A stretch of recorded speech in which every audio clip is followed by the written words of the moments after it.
आदियागमन की किताब अध्याय 17 11 वचन से 13 तक हम पढ़ेंगे।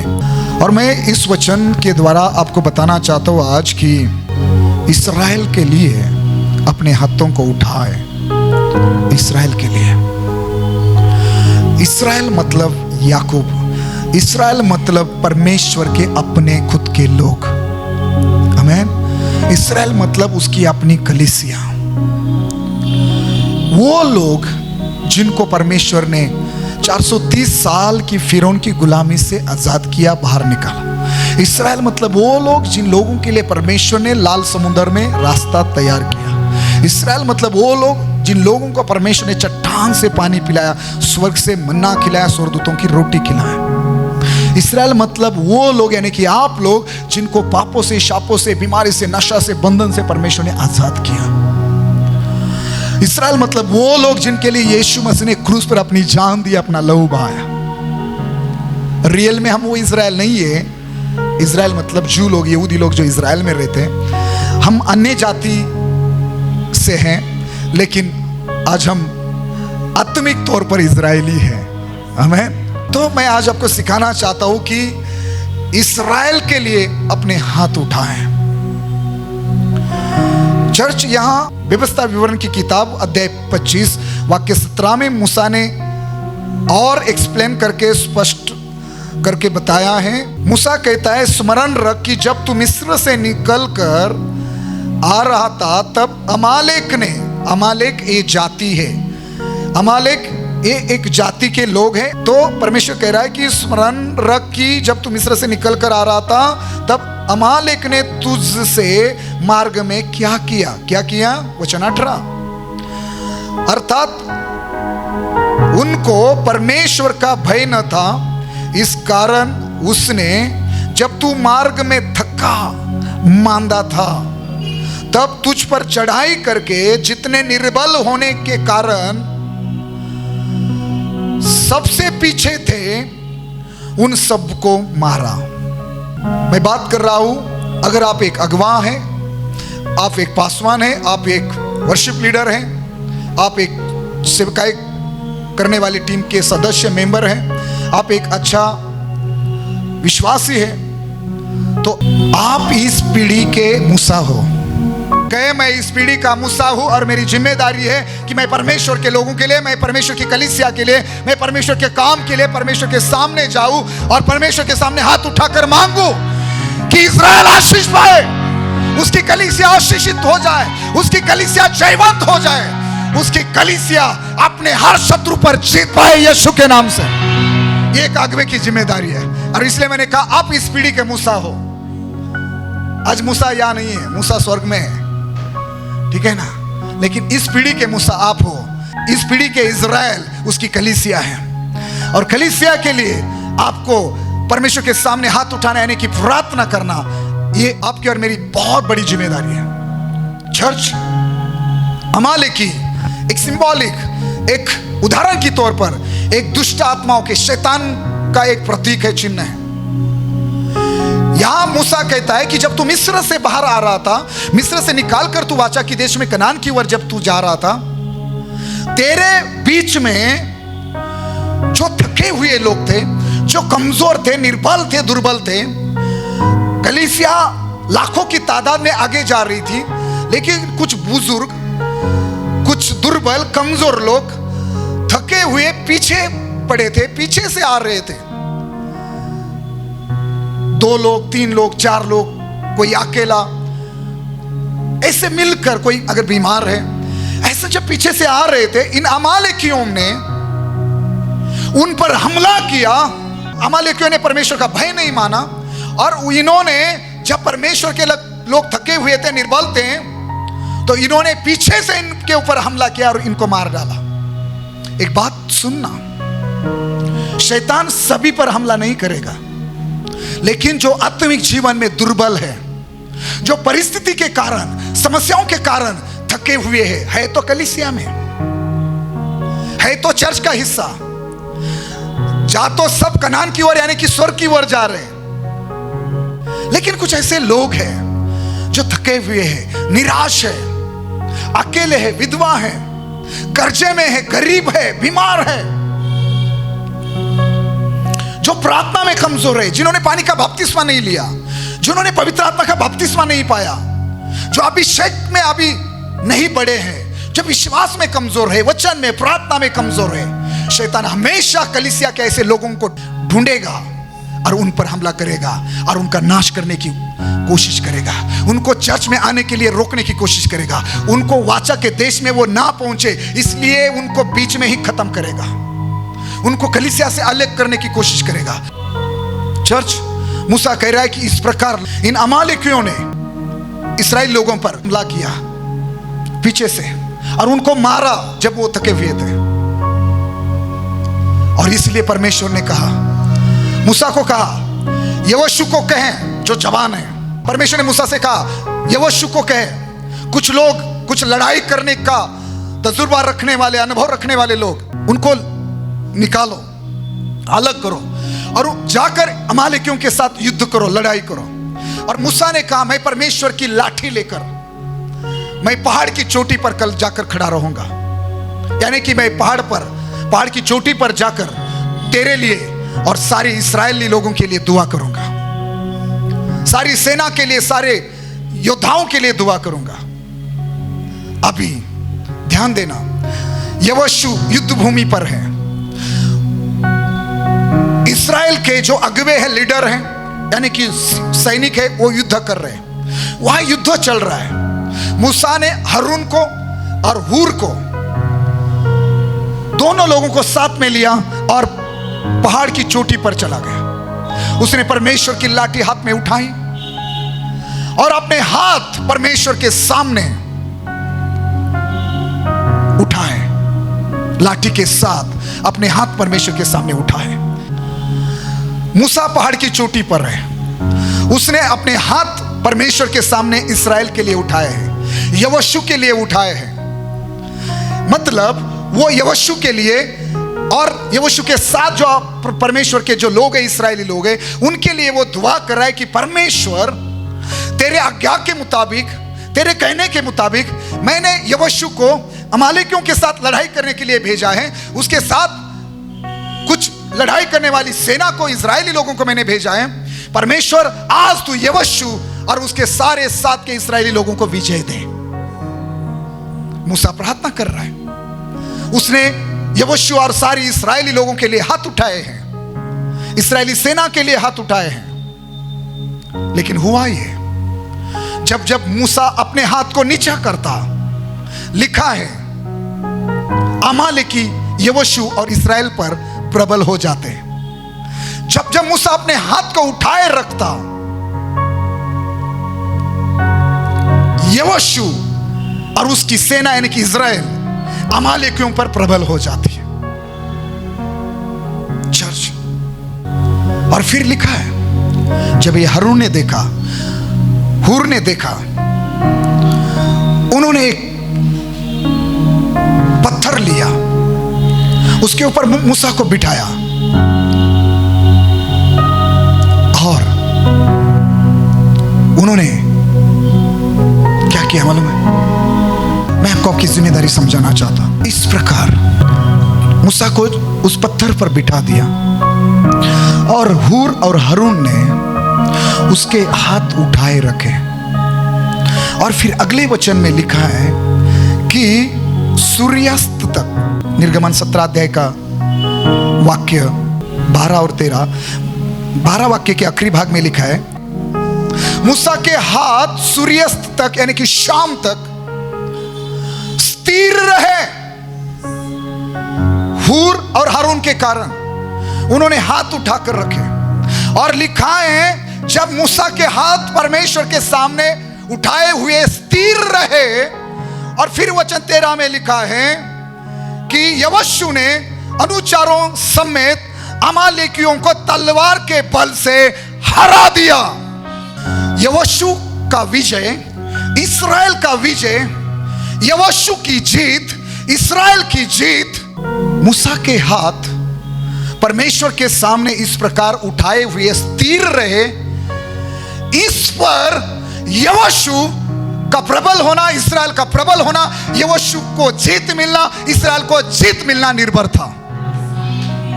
समझ में आया? लेकिन जब ये हाथ नीचे आते तो यहोशू हारने लगता, इस्राएल हारने लगता। तो ये मूसा है और आप वो हूर और हारून हो। आपकी जिम्मेदारी कितनी जरूरी है।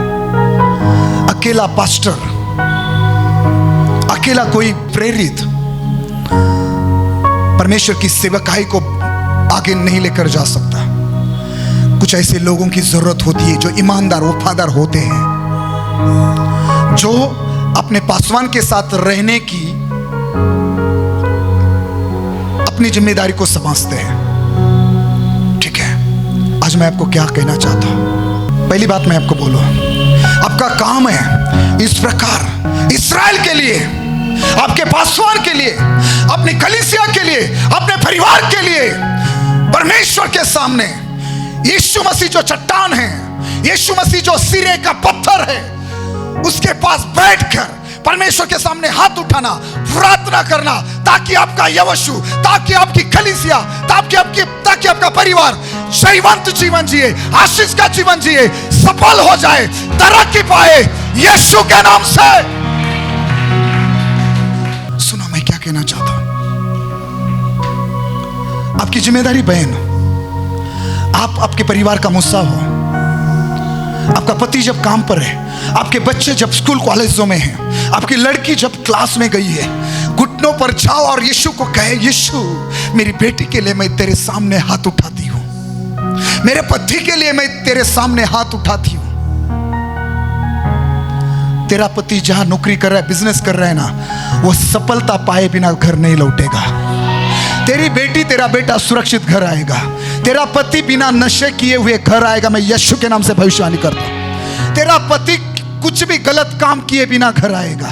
तेरा पति सफलता पाकर, तरक्की पाकर, आशीष पाकर, बड़ी अच्छी खबर के साथ तेरे पास घर आएगा। ये आपके लिए भी है भाई। अपने बच्चों के लिए हाथ उठाने वाले व्यक्ति, अपने परिवार के लिए हाथ उठाने वाले व्यक्ति, अपनी कलीसिया के लिए, अपने पासवान के लिए हाथ उठाने वाले व्यक्ति बन जा। कोई है जो इस्राएल के लिए हाथ उठाएगा, कोई है जो परमेश्वर के लोगों के लिए परमेश्वर की उपस्थिति में जाकर घुटनों पर जाकर दुआ करेगा। हाथ उठाने का मतलब दुआ करना। और दुआ एक दिन नहीं, 2 दिन नहीं, दुआ करने की आदत डालो जीवन भर के लिए। क्यों मालूम है? जिस दिन आपकी दुआ कम हो जाएगी, आपका यहोशू हारने लगेगा, आपका परिवार समस्या में फंसने लगेगा, आपका पति गलत रास्ते पे, आपके बच्चे गलत रास्ते पर, शायद शैतान उनको गलत रास्ते पर लेकर जाने की कोशिश करेगा। शायद अंधकार की शक्ति आपके परिवार के विरोध में प्रबल हो जाएगी, आपके पति के विरोध में, आपके बच्चों के विरोध में वो अमालेकियों की स्पिरिट, वो आत्माएं प्रबल होने लगेगी। अगर आप चाहते हैं कभी अधोलोक की शक्तियां, अधोलोक के फाटक, अंधकार की शक्तियां आपके परिवार के विरोध में, आपके जीवन के विरोध में, कोई भी वो नशे की आत्मा, व्यभिचार की आत्मा कभी प्रबल ना हो, तो मैं यीशु के नाम से आपसे कहता हूं, प्रार्थना में आपके हाथ स्थिर रहे। मतलब आपका जीवन प्रार्थना का जीवन हो, आपका जीवन हर दिन का जीवन प्रार्थना का जीवन हो। आप प्रार्थना में स्थिर रहो। जब तक मूसा की प्रार्थना में स्थिरता नहीं थी, जब मूसा की प्रार्थना में जब ऊपर नीचे हो रहा था, उसका परिणाम यहोशू और इस्राएल लोगों पर हो रहा था। उसका गलत असर यहोशू और इस्राएल लोगों पर हो रहा था। अगर माँ बाप प्रार्थना नहीं कर रहे, बच्चों पर गलत असर होगा। जवानों, आप आज अगर प्रार्थना नहीं कर रहे तो आपके पढ़ाई पर, आपकी शादी पर, आपके भविष्य पर गलत असर होगा। लिख कर रखना। ये अमालेक की स्पिरिट इतना भयानक है। आपको प्रार्थना में स्थिर रहने, यानी कि कभी भी प्रार्थना करना नहीं रोकना है। आप हमेशा परमेश्वर के सामने दुआ में हाथ उठाने वाले व्यक्ति बन जाओ। अगर मैं बताना शुरू करूं कि बाइबल में कितने लोगों ने हाथों को उठाकर दुआ की, तो कितने घंटे लगेंगे मालूम नहीं। लेकिन मैं कम समय में इतना बोलना चाहता हूं, आपकी प्रार्थना कभी कम नहीं होनी चाहिए। आपको कलीसिया के लिए प्रार्थना करनी है। ये वो जवान है, आपको जवान बच्चों के लिए प्रार्थना करनी है। आपकी जिम्मेदारी, आपको अपने पासवान के लिए दुआ करनी है। जो लोग दुआ नहीं करते, जो बहन, जो भाई, जो जवान, जो माँ बाप दुआ नहीं करते, ध्यान में रखना, अंधकार की शक्तियां आपके ऊपर प्रबल हो जाएगी। लेकिन अगर आपका जीवन प्रार्थना का जीवन है, मैं लिख कर देता हूं, अंधकार की शक्ति आपके ऊपर, आपके परिवार के ऊपर, आपके बच्चों के ऊपर, इस कलीसिया के ऊपर कभी प्रबल नहीं होगी। चर्च, यहोशू का विजय, यहोशू का सफल होना, जयवंत होना, प्रबल होना, यह मूसा के हाथ उठाए रहने पर निर्भर था। अगर आप अपने बच्चों के लिए हाथ उठाते हो परमेश्वर के सामने, अगर आप अपने बेटे के लिए, बेटी के लिए, आप अपने पति के लिए, पत्नी के लिए, माँ बाप के लिए अगर आप हाथ उठाते हो परमेश्वर के सामने आने की दुआ करते हो, मैं लिख कर देता हूं, मैं यीशु के नाम से भविष्यवाणी करता हूं, आप अपने जीवन में कभी नहीं हारोगे। आपकी बेटी अपने जीवन में कभी नहीं हारेगी, आपका बच्चा अपने जीवन में कभी नहीं हारेगा, आपका पति, आपकी पत्नी, आपके माँ बाप, आपका परिवार, आपकी कलीसिया, आपका पासवान अपने जीवन में सेवकाई में कभी नहीं हारेगा। आपका जीवन हमेशा विजय का जीवन होगा यीशु मसीह के नाम में। आमीन। चर्च, जब मूसा के हाथ स्थिर रहे सूर्यास्त तक, यानी कि सूर्य ढलने तक, तब जाके यहोशू को जय मिली, तब जाके यहोशू अमालेकियों को हरा पाया। नहीं तो जब तक ये नीचे ऊपर हो रहा था ना, जब तक ये नीचे ऊपर हो रहा था ना, तब तक यहोशू, कभी यहोशू प्रबल हो रहा था, कभी अमालेकी प्रबल हो रहे थे। ये नोट कर लेना, जब तक आपका प्रार्थना का जीवन नीचे ऊपर है। आज प्रार्थना तो बहुत की लेकिन कल कुछ भी नहीं किया। आज तो प्रार्थना की लेकिन कल बिल्कुल प्रार्थना नहीं की। समझ जाना, आज तो उपवास किया लेकिन अगले फ्राइडे उपवास में है। अगर आपका प्रार्थना में ये होता रहेगा, उसका असर आपकी कमाई पर, आपके परिवारों पर, आपके बच्चों पर, आपके आत्मीय जीवन पर हर जगह होगा। ये दिमाग में नोट करना, लिख कर रखना। चर्च, लेकिन जब आप प्रार्थना करेंगे, हर एक अमालेकी पर आप जय पाएंगे। हर एक पापों पर, समस्या पर, कर्जे पर, बीमारी पर, भांजपन पर, अकेलेपन पर, हर समस्या पर, अभिलाषाओं पर, व्यभिचार पर, नशा पर आप जय पाएंगे। मैं यीशु के नाम से भविष्यवाणी करता हूं। बस प्रार्थना करना, प्रार्थना का जीवन जीना। बाइबल में एक व्यक्ति था, उसका नाम हमान है। अभी मैं आपको बताता हूं हमान के बारे में, एस्तेर की किताब 3 अध्याय के पहले वाक्य में।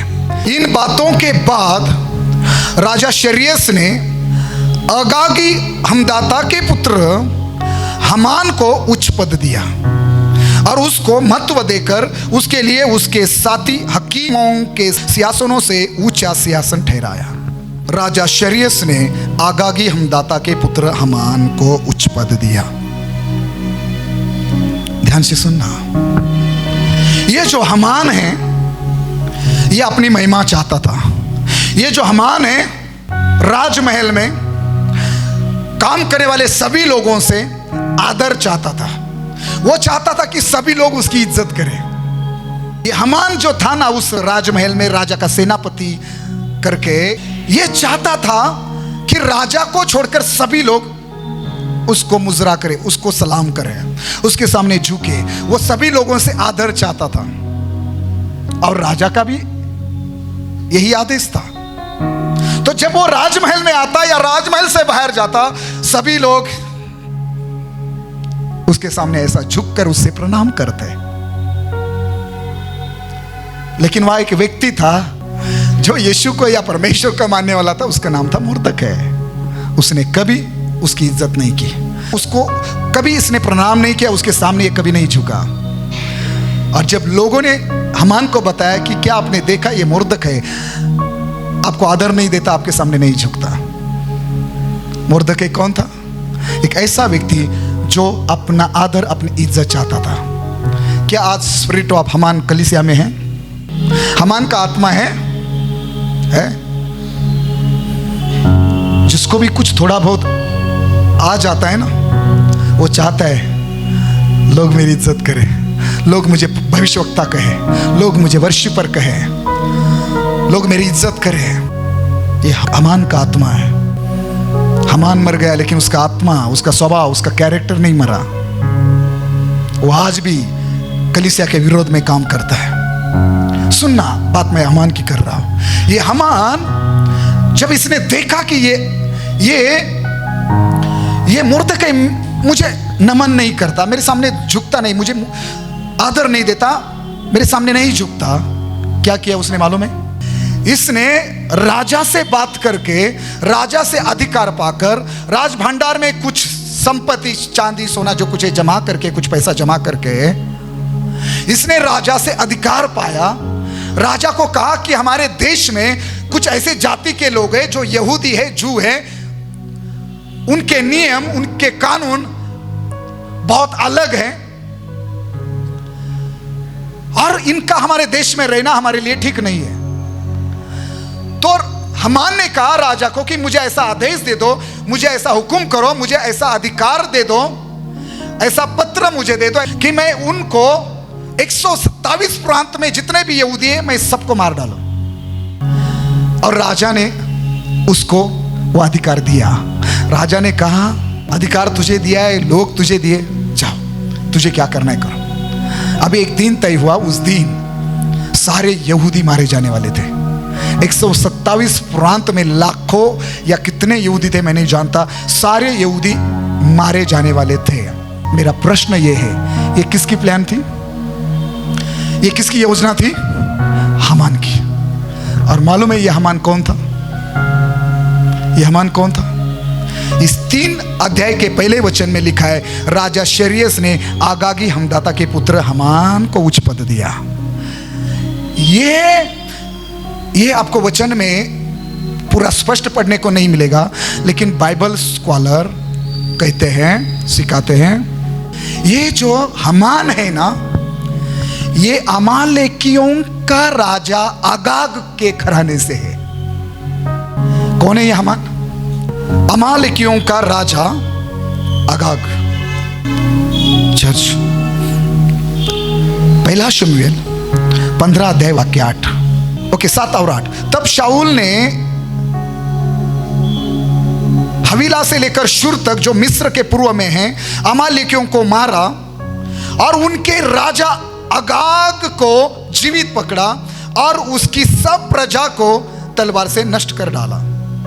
लेकिन 9 वचन में लिखा है, परंतु आगाग पर और अच्छी से अच्छी भेड़ें, बकरियों, गाय, बैलों, मोटे पशुओं और मेमनों और जो कुछ अच्छा था उन पर शाऊल और उसकी प्रजा ने कोमलता की और उन्हें नष्ट न करना चाहा, परंतु जो कुछ तुच्छ और निकम्मा था उसको उन्होंने सत्यानाश किया।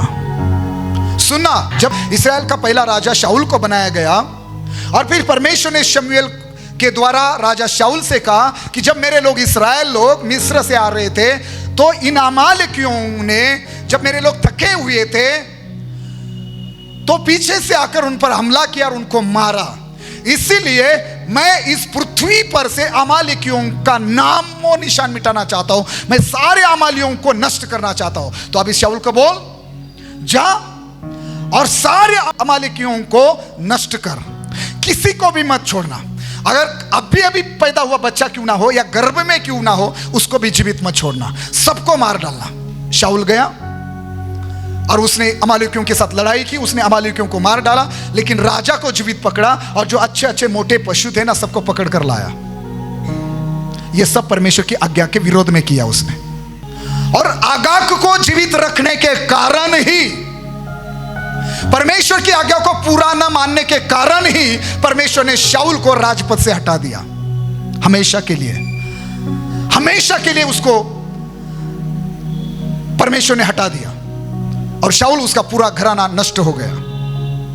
ध्यान से सुनना, लेकिन इस शाऊल की गलती के कारण, चलो शमूएल ने तो आगाग को, शमूएल ने लोगों को कहा उसको मेरे सामने लेके आओ, और खुद भविष्यवक्ताओं ने जो काम राजा ने करना चाहिए था वो याजक को करना पड़ा, क्योंकि अगवा अच्छा नहीं था। तो जो काम शाऊल ने करना चाहिए था वो शमूएल को करना पड़ा। शमूएल ने तलवार लेकर आगाग के टुकड़े टुकड़े कर दिए। लेकिन सुनना, मैं जो कहना चाहता हूं वो यही वो आगाग राजा है। ये हामान उसकी पीढ़ी में से, उसके घराने में से पैदा हुआ। और देखो ये डीएनए, देखो ये खून, ये अमालेकियों का खून है। हामान मतलब समझते, खून, ये अमालेकियों का लहू है, मतलब ये अमालेकियों की पैदाइश है। हामान ये अमालेकियों के घराने से है और यह पैदा होकर आज पूरे इज़राइल को खत्म करना चाहता है। इसलिए इज़राइल के लिए हाथ उठाओ, इसलिए इज़राइल के लिए उपवास करो, इसलिए इज़राइल के लिए प्रार्थना करो। हामान आज भी जीवित है आत्मिक संसार में। हामान की आत्मा आज भी जीवित है। और मैं यीशु के नाम से आपको उत्साहित कर रहा हूं, सुनना, अगर एस्तेर, मोर्दकै और सारे यहूदी उपवास ना करते और प्रार्थना ना करते तो हामान सारे यहूदियों को मारने में सफल हो जाता। समझ में आया कुछ? सारे यहूदियों को मारने में सफल हो जाता। लेकिन जब एस्तेर और उसकी दासियों ने, मोर्दकै और सारे इज़राइलियों ने जब उपवास और प्रार्थना की तो हामान की सारी योजनाएं नाकाम हुई, उसके सारे प्लानिंग कैंसल हुए।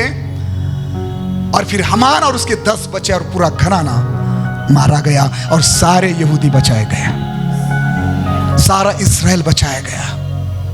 लोगों को बचाना चाहते हो जो नरक में जा रहे हैं, जो नरक की ओर दुष्ट आत्माएं उनको पाप में, व्यभिचार में, नशा में गिरा कर मार रही है, नरक की ओर लेकर जा रही है, उनको बचाना चाहते हो? इस पीढ़ी का मूसा आप हो। आपको यीशु मसीह जो चट्टान है, उस पत्थर पर बैठा था ना मूसा, वो कोने का पत्थर यीशु है। आपको यीशु के सामने घुटने डालकर अपने लोगों के लिए, कलीसिया के लिए, अपने बच्चों के लिए, अपने परिवार के लिए, अपने पासवान के लिए हाथ उठाना है। मैं यीशु के नाम से कहता हूं, दोबारा कोई हामान पैदा नहीं होगा जो कलीसिया को नष्ट करने की योजना बनाए। विश्वास करने वाले आमीन कहे। कोई हामान ऐसा दोबारा पैदा नहीं होगा। पैदा होंगे यहोशू, पैदा होंगे मूसा, पैदा होंगे एस्तेर, पैदा होंगे मोर्दकै, जो हामान के कामों को नाश करे यीशु के नाम से, जो इज़राइल के लिए उपवास करे, प्रार्थना करे और यीशु के सामने, स्वर्गीय जीवित परमेश्वर के सामने अपने हाथों को प्रार्थना में उठाए और अपने हाथ नीचे ना करे बल्कि अपने हाथ स्थिर रखे। मतलब प्रार्थना करना ना छोड़े बल्कि प्रार्थना का जीवन जिए। और मैं यीशु के नाम से कहता हूं, ऐसी कोई लड़ाई नहीं होगी जो हम नहीं जीतेंगे, ऐसी कोई परिस्थिति नहीं होगी, ऐसा कोई पाप नहीं होगा, ऐसी कोई विपत्ति नहीं होगी जिस पर हम विजय नहीं पाएंगे। हम हमेशा विजयी रहेंगे यीशु के नाम से। जब हम प्रार्थना करेंगे, जब हम हाथों को उठाएंगे हर दिन परमेश्वर के सामने, मैं वादा करता हूं, आप, आपके बच्चे, आपका परिवार, हम, हमारी कलीसिया हमेशा विजयी होंगे, हमेशा जयवान से बढ़कर होंगे।